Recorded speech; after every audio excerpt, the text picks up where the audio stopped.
Welcome to Cross Border Interviews, the show where we dive into the insights of municipal political leaders from across Canada.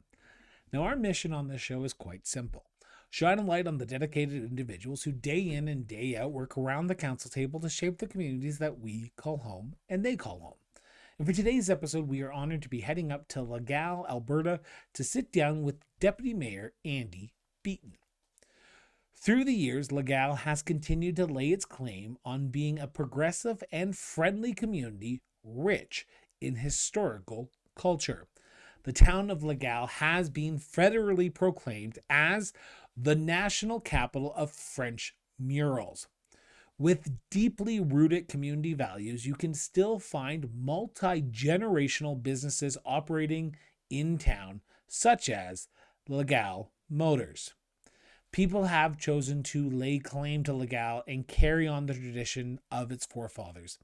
Of the small prairie town, Legal continues to adapt to the surrounding environment, political landscape, and societal changes. The passion for Legal can be felt the moment you enter into the community. From the smallest village to the largest city, across every region of the province, Alberta Municipalities represents the communities where over 85% of Albertans live. AB Munis provides a united voice for 265 of Alberta's 330 municipalities, including summer villages, towns, cities, and specialized municipalities. As Alberta's largest municipal group, AB Munis listens to municipal leaders and advocates for solutions to their common issues. Additionally, AB Munis supports local governments by providing services specially designed to meet their operational needs. And they bring their members together regularly so they can share ideas and information so that their communities can thrive. Check out Alberta Municipalities at abmunis.ca and follow them on LinkedIn, Facebook, Instagram, and Twitter, now called X. Andy, thank you so much for sitting down with me and talking about yourself and talking about the great community of Legal, Alberta. But before we talk about Legal, I want to talk about the man behind the persona of Deputy Mayor for a few minutes, if you don't mind. Gotta start with a simple question that I've asked every single person who's ever come on the show, so you're no exception. Where's your sense of duty to serve your community come from, Andy? Well, thank you very much for having me, Chris. I really appreciate the opportunity. I guess it really kind of comes from like a sense of community, I guess. As a kid, I bounced around quite a bit. I was in the foster system for a little bit, so kind of went from a few different towns and cities. And when I was 17, I moved to Legal, and I started dating my then wife, or my now wife, I should say. And her family, it's a big, small town with a big French family, so her entire family was very ingratiated in the town, and they're leaders right from the beginning. So I kind of really learned that from them, and just coming into the Legal itself, I've never felt more welcome in a place, especially kind of coming into that. It was a new experience to me, and even as like 17, 18 years old, when I first started being voluntold to help out here and help out there, and it was just, yeah, it was a very welcoming community, and I fell in love with it. And from then it just kind of, I wanted to give back. They gave me so much and gave me a family and friends and a place that I hope to forever call my home. And just anything I can do kind of give back is.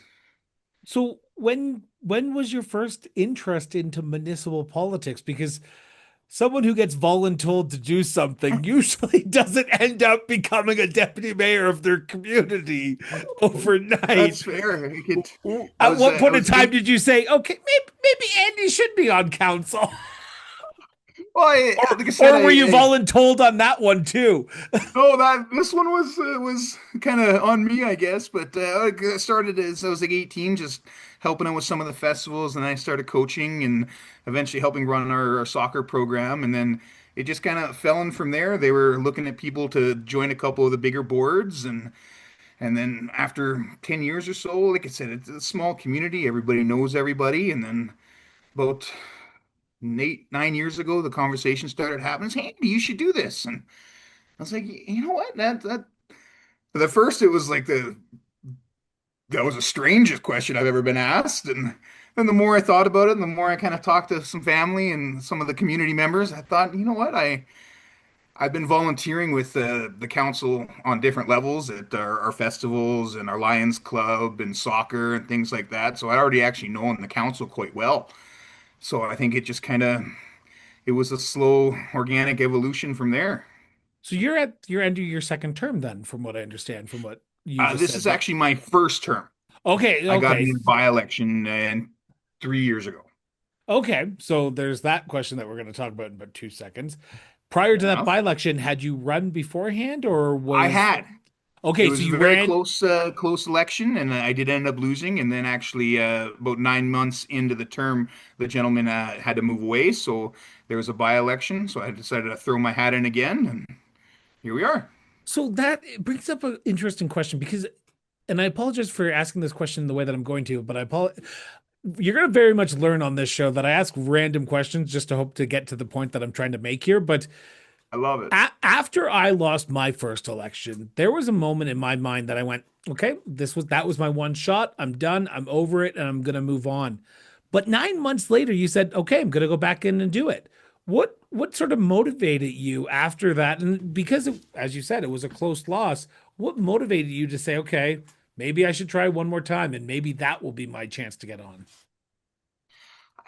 I just felt like I had something to offer, and like I said, being a small community, I think a lot of the people running they all have good attributes, but I really like the current council, and like I said, we've worked together on so many other avenues. I when I first lost, I was a little disappointed, of course, but after a little bit of time passed, and then when the by-election came up, it was kind of a no-brainer to, let's try one more time and see what happens, and especially a shorter term, this might be the time, and I'm very grateful I had the opportunity to run again. So, as much as it is hitting the ground drinking from a fire hose when you're elected at a general election, through a by-election, you have to drink from like two fire hoses because you have to catch up, but you also have to catch up with what people are talking about right now. During that transition period from when you got elected through that by-election to where we are now, how's that journey been for you? You know what? The first few months was a definite learning curve, but I You benefit, and don't I'll say say, time and time Andy. again. Our council was amazing. Like our Carol Tremblay, Trina Jones, Pat Hills, and Fred Merlot. Like I said, I've had the benefit of knowing them for a number of years, but I couldn't have asked for better people. They were super patient, taught me everything, kind of held my hand a little bit at the beginning, but it was I wouldn't have been able to catch up as quickly without the support of them. So over the last 3 years, I would imagine you've had to make some very tough decisions. And I've been to Legal, and I know it is a very tight-knit, small community, as in people know when there's an outsider in your community. I remember walking For down the sure. streets in the community with then Mayor Jones, Councillor Jones now. I remember people going, I wonder who's she with? What's going on there? And I remember just taking photos of your Legal sign and people going, oh, are you lost here? What's going on? How hard is it for you to make those tough decisions, knowing that everyone is so interconnected in Legal? Because it is an intergenerational community where you could have families that go back 100 years in Legal. So for you, when you're making those tough decisions, is it easy? Making any tough decision definitely has its challenges. At this level, I think at the end of the day, we're all on the same team. We're all on Team Legal, whether or not we may or may not agree on whatever topic we're discussing. The end goal is this going to better the community? And I think everybody understands that. We have a great community, a lot of very, very spirited local residents, and I think, and again, knock on wood, I've been so lucky. We're blessed to have that community that supports council, and we have a great council that tries to support the community as much as possible. So we definitely, I think the entire community works together. It's not just like council versus residents or residents versus council. I think we have that happy teamwork together without trying to sound too cheesy. Hey, the cheesy the better on this show. But there's got to be. I paint a broad stroke when I ask this question, but over the last few years, and I would imagine even before your time on political office, apathy has had reached an all-time high when it comes to municipal politics. 20 years ago, 10 years ago, heck, 5 years ago, you would be hard pressed to not see people in the council chambers during a council meeting. Now, if people are tuning in on YouTube, it's a good day. Do you get a sense that people understand what the community is going through when you're trying to make those tough decisions? I do believe that. Again, we've been fairly blessed that we don't have a full gallery. And honestly, I wish there would be more people there, but for the most part, our gallery, I can count on one hand how many people have attended meetings in my 3 years on council. So unfortunately, I haven't seen that side of things because I honestly do believe that is everybody in the gal happy with council? No, nobody's ever going to be 100% for you, but I definitely think that we have that camaraderie as to putting the egos aside and everybody working to the benefit of the community. Stop the presses. The deputy mayor just broke news that not everyone's going to agree with the decisions council make. This is huge news, breaking news Oh on this no. show. But it begs a question though, because how do you make decisions then? Because you hit the hammer right on the head that not everyone is going to agree 100% of the time with the decisions you make. But your role as a counselor, as a deputy mayor, as a mayor, as any elected official is to go out and tell people why you've made that decision. How important is it for you for that both lines of communication to be open, for residents to be able to approach you and say, this is my issue, but also, hey, Andy, why did you vote the way you did? Because it's going to affect me in a negative way. How important is it for you to be communicative, communicate to the people on both the negative and the positive things that they want to talk about? Oh, it's absolutely important. And it is one thing that a smaller municipality does struggle with is how to get that news out there. Obviously, we have our monthly newsletter, we have our sign, we have social media, and as you know, social media is what it is in certain terms. But Two I breaking news stories here on the Cross Border Network. but like I said, with our council, I can't think of one of our non-for-profits that at least one of our members of council aren't already volunteering on. So we're definitely out there. So once, twice a week with the Lions Club, the library, the school boards, everybody's out there. And when you go to these meetings, obviously you have your hour or 2 hour meetings, and then you're sitting out in the parking lot for 45 minutes after just catching up on everybody's life. And if they have questions, you're answering them. And you're just having that organic conversation. So when it does come to a council meeting and something controversial is coming up, you have that feedback from the community already in the back of your mind. You kind of know where everybody's at. You know what some of the needs are just from having those open conversations. And I think that is utmost important to keep that up. So it definitely helps. In the smaller town where you know everybody, or at least you know somebody who knows that person, it's very easy to get that information just by walking down the street to the post office. Before we turn to the town as a whole, I have one last question before we move on, and that is about the jurisdictional role that municipalities play in the day-to-day lives. Again, we talk about the I talked about the apathy that I'm seeing in municipal office right now with less and less people tuning in.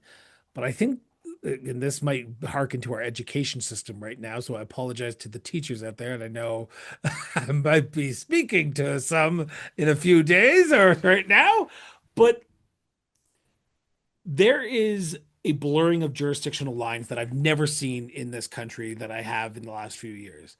More and more people are turning to their municipal councilors, their mayors, their reeves, to talk about things that are not traditionally in their wheelhouse: education, healthcare.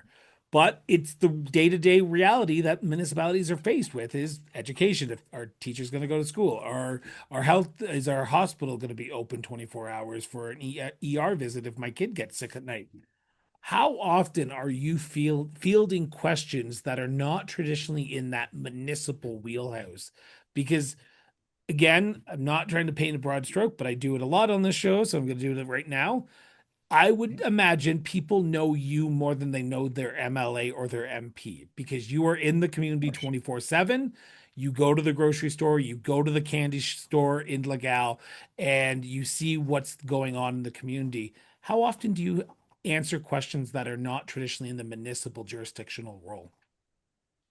Oh, you're asked all the time, and I almost like being asked those questions, even though Really? you sometimes don't always have the answer. Without being too egotistical, it's nice when people are comfortable approaching me and saying, you know what? Do you know anything about what's going on with the teachers? What's going on with the nurses? That roundabout in Sturgeon County. What do you know? Again, when it comes to other municipalities or the province or the feds, you're not going to have all that information. But I think everybody that I've at least talked to, they appreciate the time you give them, even if you don't have an answer for them.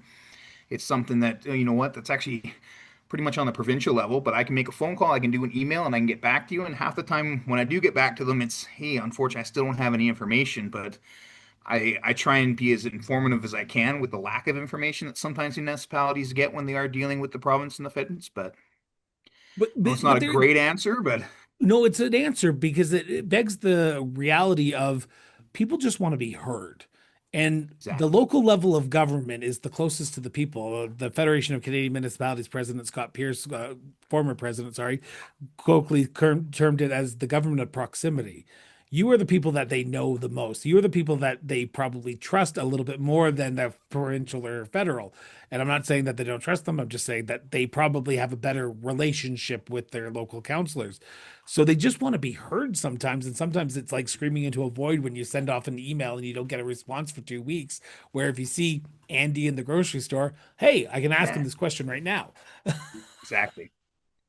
I want to turn now to the town of Legal, and I want to do a little preamble before I get into the conversation. So please bear with me because this is about Of my course. 867th time saying this.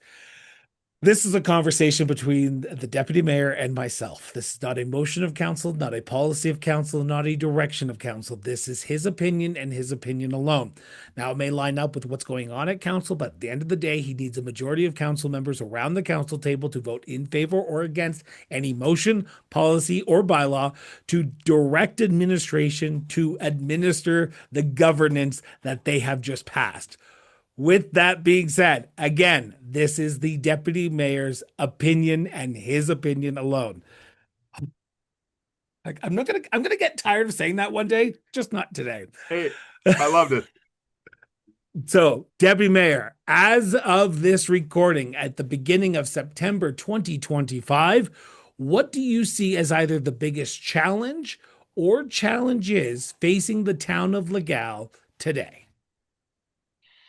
I'd say it's that classic cart before the horse situation as to what you want to put first. Because we are so close to St. Albert and Edmonton, we're very much a bedroom community. So we have about 1,400 people on a good day. And our biggest thing is you want to bring in more soft services, more businesses, and you also want to bring in more residents. So what we constantly try to deal with is how to get more contractors to come out, to entice people to come out to build more homes. You also want more businesses to come out. And when we're talking to people, we're talking to contractors, we're talking to businesses. Businesses would like a little bit more people in the community before they set up shop. And some people, before they build new houses or buy new houses, they want some more businesses. So that's kind of what we've been playing with the last few years. And I think as of right now, we're finally starting to get a pretty good footing. I think previous council has always struggled with this, and it's always done a good job maintaining Legal, but always continuing to grow. It's never going to double overnight by any means, but I think current council has actually done a very good job and fought for a very long time to start the ball rolling. And we're just on the precipice of that cliff now. So hopefully in a few months, it'll slowly start rolling down and things will finally start coming to fruition. So I think with the help of our brand new Francophone school only a few years ago and our arena coming up with the retrofit, a new library just opened up. So we're definitely starting that process and hopefully finally overcome that hurdle of growth. So, is it hard to put the horse before the cart in some sense? Because some people would say, I like the cart the way it is and where it is right now, and I don't want to see it grow. But 3 years on council, you have come to the realization that, and I'm assuming if you haven't, I'm going to break your sort of proverbial bubble here a bit. But if you don't grow, your community starts to die. And I say that respectfully because growth needs to happen to ensure the viability of a community, because you can't just continue to offset the challenges on the backs of the people there. So, Exactly. how I do couldn't you agree more. balance the sort of big picture with moving the cart forward, but doing it in a way that brings everyone together? Because there's going to be people who just don't agree with the where the cart Hmm. should be, and the cart should always be in the best line I ever heard was there was a municipality up north that said the 1970s happened, and there's still people who think that the 1970s still exist and it should only stay in the 1970s. But the reality is we're living in 2025. So how do you ensure that the community still stays viable and sustainable for years to come? I think first off is very open conversations with anybody that does either have pros or cons with growth. Because as you said, if you don't grow, unfortunately, the town will die. I think previous councils as well as our council have done a good job of working at a pace that's acceptable to everyone. They're not just throwing a whole bunch of money at a certain policy, but to slowly grow the way we have been and actually get to a point where we're starting to get developers come to us and starting to get houses built. And I think it's happened at a pace that I don't think anybody is actually upset with. A couple, 2 years ago, council actually took the risk and we had a show or a booth at the Home and Garden Show in Edmonton. And that's something that's very hard to quantify results because, of course, you're just talking to people that probably never going to come out to the town of Legal. And you're handing out swag and you're doing the whole shtick of selling the community, but you don't know how much that goes to somebody until 6 months down the road. They're sitting on the couch with their spouse and they're thinking, you know what, it's time to have a house. And they start looking up the town that they heard some loud, boisterous guy kind of chat their ear off for a half hour. But like I said, even in the last 6 months, we are starting to feel that kind of ball starting to roll of people coming in and contacting us and starting that process. It begs the question, and I'm gonna but jokingly say it, but not jokingly at the same time, because developers won't develop in a municipality without some infrastructure already in place. The wastewater treatment facility at a place where they can bring on 5 new houses or 6 new houses, the pipes in the ground, the water already, the roads already laid. Do you feel that Legal is up for the challenge of if a developer comes in and says, "Hey, we want to develop 5 new houses in Legal, can you hold that? Can the infrastructure that is currently existing in Legal handle growth?" Because there is always the sentiment within a community is, I would be in favor for growth as long as I don't have to pay for it in a long, sustainable way. And yes, actually, previous council has actually done a really good job with our water sewer project that just wrapped up here 3 years ago. So we are have at least 12 lots that are ready to be built houses on, like today, Oh, wow. hopefully willing. So the like I said, the process has been started for a while now, and we're just finally getting to that point where we are ready for the developers to start breaking ground. We have two houses that are actually currently being built in our phase two of Hippens Point as we speak. I know as some of the bigger municipalities like two houses that's but for a smaller community it's just the start and That's we've already been huge. talking to a few of them and they're already talking about next steps. So once these get done, the next project's already on the way. So So growth is a very big macro issue when it comes to municipalities. And I think every municipality is dealing with the growth, the challenge. But I would be hard pressed to say that 100, if I went to 100 people in Legal and I asked them the exact same question, what is the challenge that you face or the municipality faces? They're going to give me 100 different answers. Some might say growth, but there's going to be some that say that pothole in front of my house that has caused my struts on my car to be broken every year is a big issue. How do you and council, and I say you in the royal you, and I'm going to quote my favorite movie here a bit, so I apologize for those who have heard this quote a lot. The needs of the many outweigh the needs of the few or the one. You, as council, have to look at the community as a whole. but you can't forget about the individual. How do you see yourself balancing the individual issues with the community macro issues? It's always going to be a struggle, and I definitely hope that our residents do feel included. But it does come to that, even if there's something I know that I'm really the only one passionate about, I can't make that call on just what I want. It's definitely seeing what's best for the community while still maintaining those voices and doing as much as we can to include. I know this might be a little off topic, but just for an example of that, a few years ago now, the Chamber of Commerce and the FCSS program kind of came together in Legal, and they did this "What's the Big Idea" event. And it was a weekend event. They invited all the stakeholders, a lot of the community volunteer members, and they kind of sat us all down and they said, "Okay, what do you want? What do you want? What do you want?" And I was a lot younger at the time. I hadn't had my kids or anything yet, but at the time I was running the soccer program in Legal. And about 2 years prior, we had lost our youth group. It was once or twice a week in the basement of the Club 60s, and it was very well popular. I remember volunteering there a time or two. And a lot of the kids that I had known at the time, that was something that I really thought was valuable for the community. And some of the other communities I was at, something I was always there. So I remember sitting at kind of at myself at this small little table for a youth group, and some of the organizers came in and they kind of grabbed a bunch of us and they put us all together.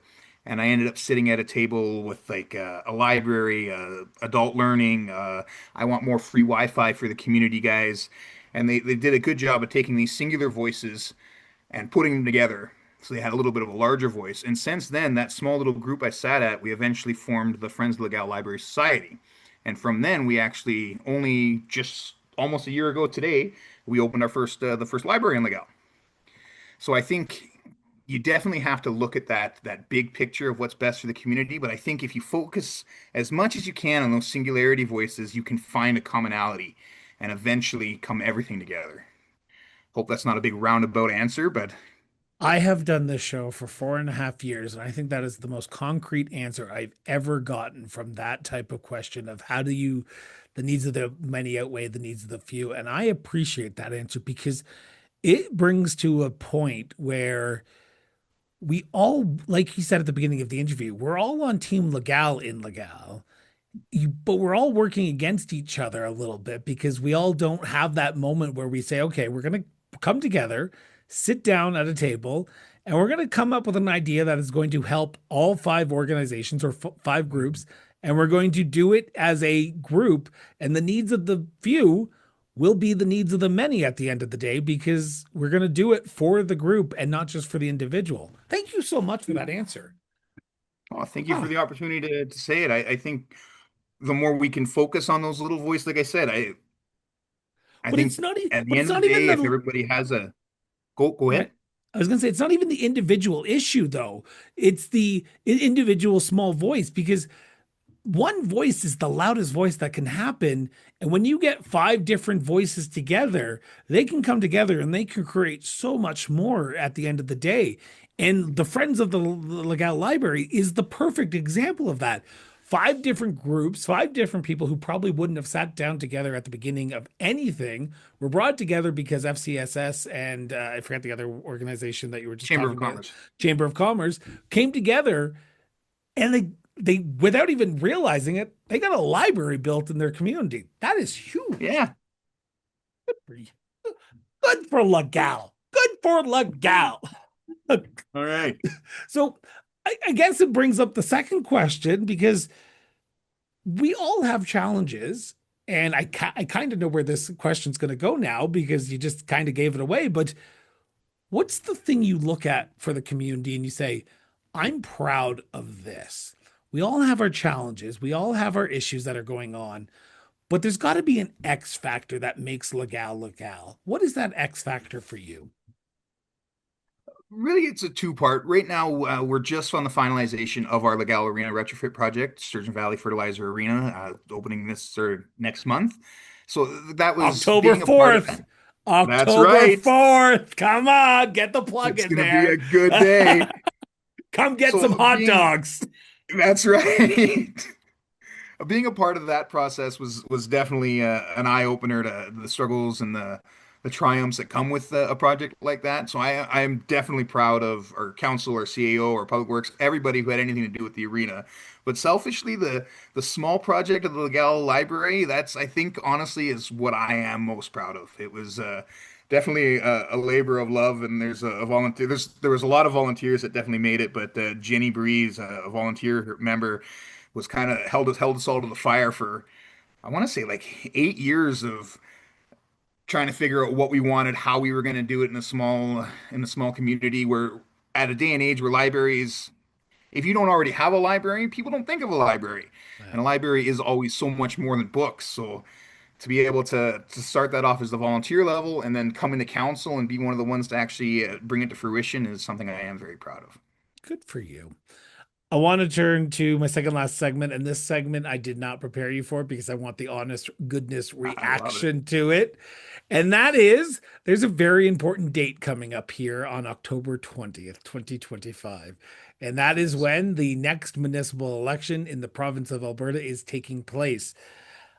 Before I ask the question, I should mention that anyone in Legal who's looking to run for a municipal office and is about to put their name forward and wants to come on the show, reach out to us and we'd love to have you on the show. We have 343 other municipalities that we're dealing with. So reach out to us and we'd love to have you on the show. So, my question, and I'm going to sort of press you on it, have you decided if you're running for re-election? And if so, why?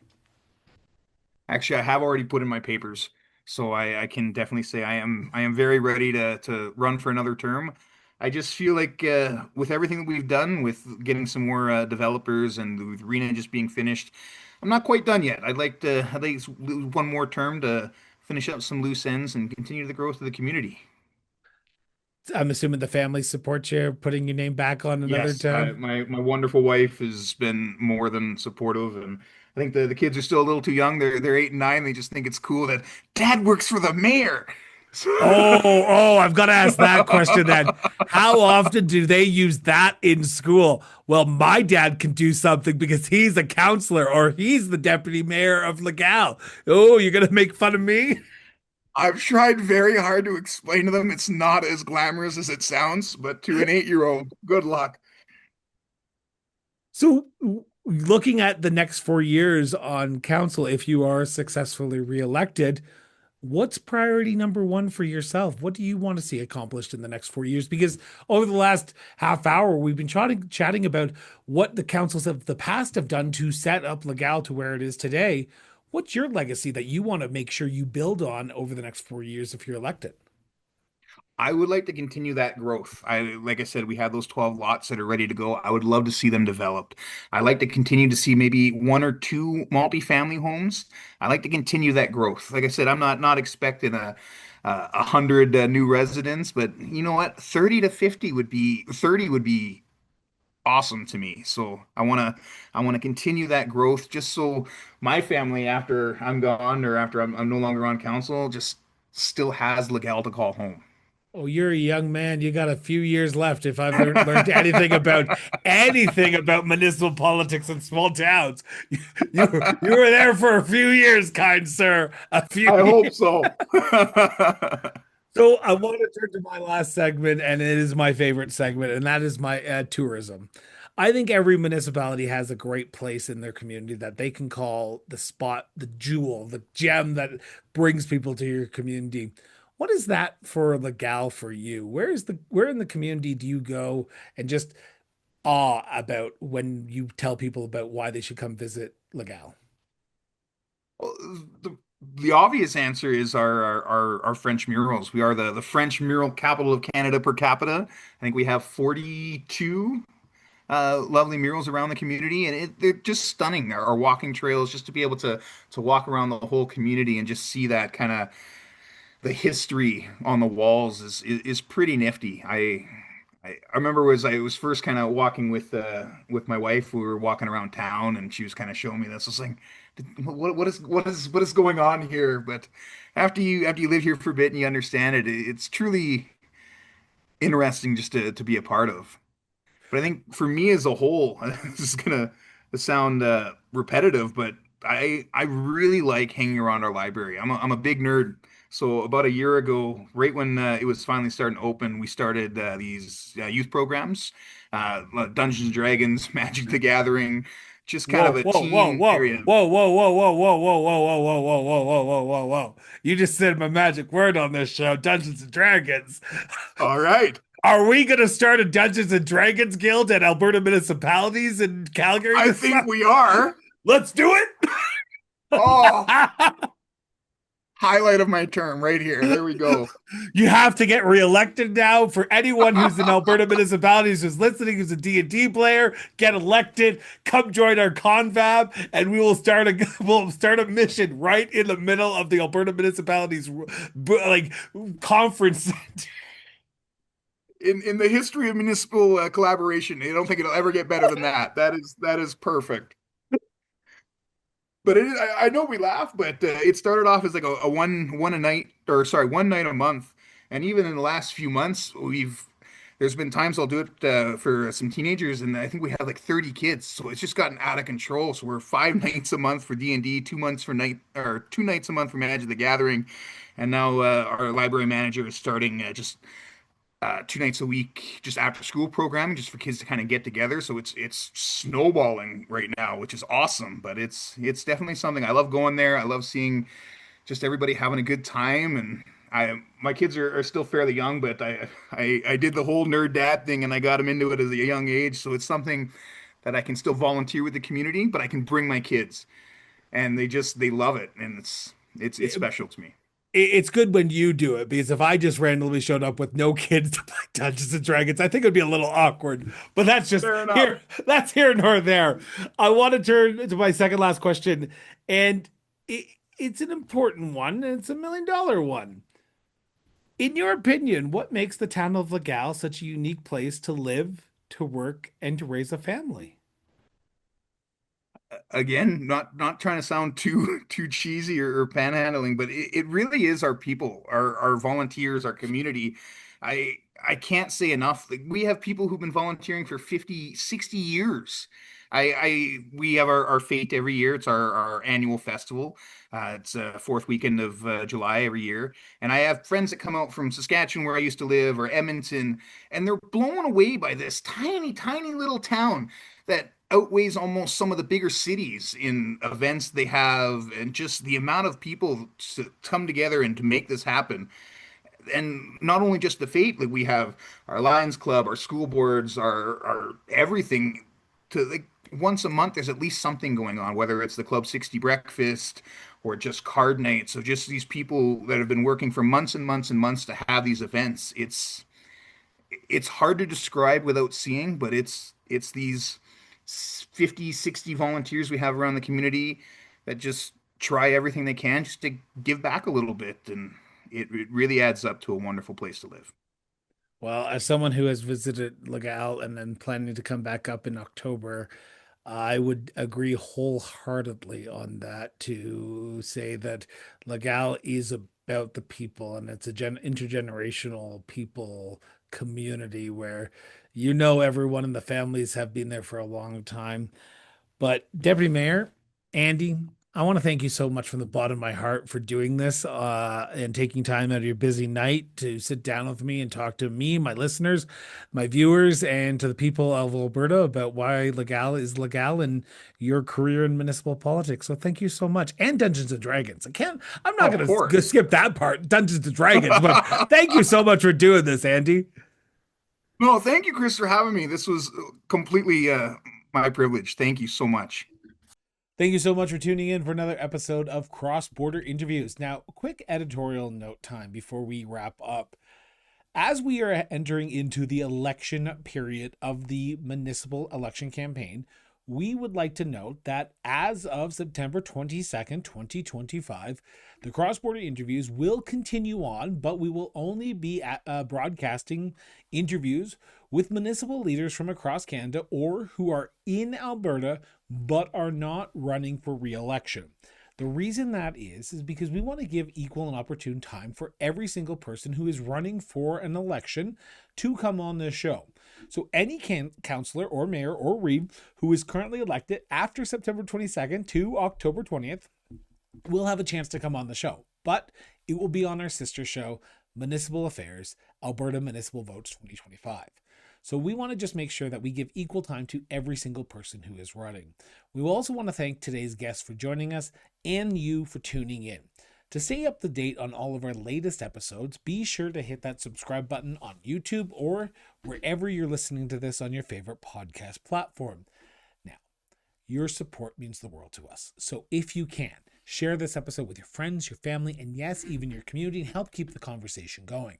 Until next time, stay informed, stay engaged, and we will be back with a brand new episode of Cross Border Interviews next week. Till then, everyone.